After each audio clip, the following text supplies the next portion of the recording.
Doctor साहब, बांझपन के मसले को लेकर जो भी कपल आपके पास आते हैं तो क्या वो सारे कपल्स आईवीएफ की तरफ जा सकते हैं? मतलब मैं आपसे पूछना चाह रही हूँ कि आईवीएफ के तरीका इलाज के थ्रू क्या सब पेशेंट्स का इलाज किया जा सकता है? नहीं, ऐसा नहीं है एक्चुअली। जब भी कोई कपल इनफर्टिलिटी के मसले के साथ आता है या बांझपन के प्रॉब्लम के साथ आता है तो ज़हन में ये रखना ज़रूरी है कि ये बहुत ज़रूरी है कि हम उसकी वजह जानने की कोशिश करें कि आखिर प्रॉब्लम है क्या।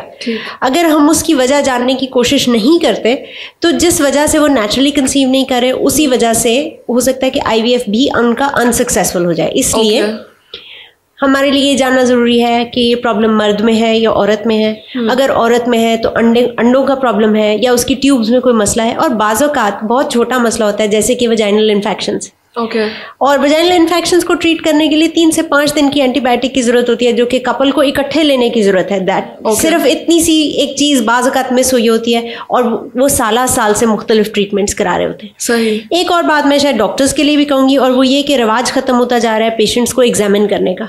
आप मरीज को हाथ नहीं लगाते, अल्ट्रासाउंड पर रिलाय करते हैं, जिसकी वजह से चीज़ें मिस हो जाती हैं। जब आप एक पेशेंट को एग्जामिन करते हैं तो आपका अपना खुद एक माइंड बनता है कि इसमें क्या पॉसिबल वजह हो सकती है कि ये पेशेंट कंसीव नहीं कर रहा, और आप उसको ज़्यादा बेहतर तरह से गाइड कर सकते हैं। ठीक।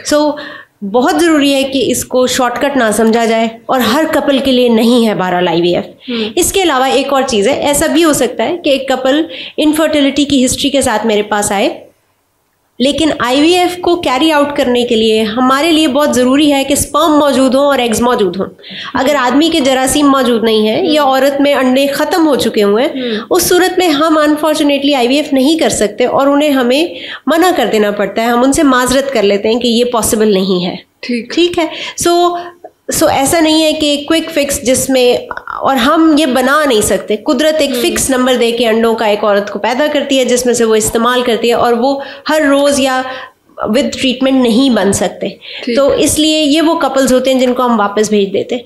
एक बात और मैं कहूँगी, बिकॉज हम इन कपल्स को वापस भेजते हैं, मैं समझती हूँ कि ये एक इस बात का भी सबूत है जो हमसे लोग आके कहते हैं कि कहीं आप किसी और का स्पर्म तो नहीं इस्तेमाल कर देंगे, या आप कहीं किसी और के एग्स तो इस्तेमाल नहीं कर लेंगे। का बहुत बड़ा एक डाउट होता है, लोगों को ये कंसर्न होता है, और उस पर मैं उनसे हमेशा कहती हूँ कि अगर ऐसा करना होता तो हम किसी को भी रिफ्यूज ना करते। फिर अगर किसी के स्पर्म नहीं है तो किसी और के डाल देते, और अगर किसी के एग नहीं है तो हम किसी और के एग्स ले लेते।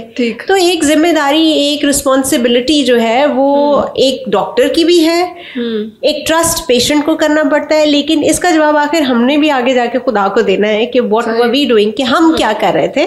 तो गैमीट्स की हिफाजत करना एक आईवीएफ सेंटर की जॉब में शामिल है कि वो आपके गैमीट्स की हिफाजत करेगा और मेक श्योर करेगा कि आप ही के हस्बैंड के जरासीम के साथ एग्स को मिलाया जाए, और उसके लिए बहुत सारे चेक्स रखे जाते हैं। अगर कोई औरत बांझपन के मसले से दो चार है और जिस वजह से उसमें ये मसला है, अगर उसे सॉल्व कर दिया जाए तो क्या फिर वो आईवीएफ की तरफ जा सकती है?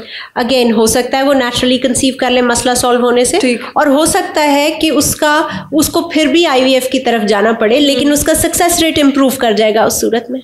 ठीक।